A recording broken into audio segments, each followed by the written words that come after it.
Okay, good morning, everybody. I'm up here in Ash Fork well, I hate calling it Ash Fork. I like calling it Ararat. Ararat is the mountain that Noah's Ark landed on after the flood abated. Might figure out a better name. Anyway, I was noticing something. I was sleeping at my son's house, and he lives in the valley, lives in Tempe, and he sleeps there. Actually, three of my sons room together, and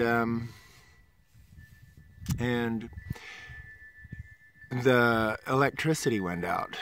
They use Empower, which is a card, so they pay for electricity as they go, and they have to, when it goes out, then they have to go down to Fry's and buy more electricity and then turn it back on. Well, it went out, and immediately, within a matter of a minute or two, it became very stifling inside. And I was feeling a crushing claustrophobic feeling. And then we stayed there, my daughter and I, longer. And the longer we stayed, the hotter it got because there was no air conditioning. And so we finally had to leave and go over to Tara's house. And hey, there's Sophie. Hi, Sophie. You want to say hi? And anyway, to contrast that, I slept up here. I climbed into my house last night. It was a little bit warm, but and laid down. There was no claustrophobic feeling at all. Instead, there was a feeling of lightness.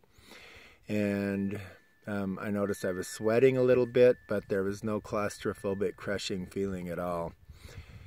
And I fell asleep peacefully and slept very good. But there's no air conditioning up here in this little tiny house, which is behind me. There it is right there. And it is totally made out of mud, straw, and sand. Every bit of dirt has been touched by my hands and feet, so it has my imprint over the whole house. And I believe there's a really, really good energy in the house that's not in homes that are made out of synthetic materials, drywall, and fiberglass, and Portland cement, and metal, and stuff like that, aluminum. So anyway, I wanted to notice that it's very important, the material that you build your house out of. And the most important material, I think, is cob, because it has your imprint in every particle of dirt, mud, because you spend time trampling the dirt. And therefore, the house has your imprint. You could even say maybe your DNA in it.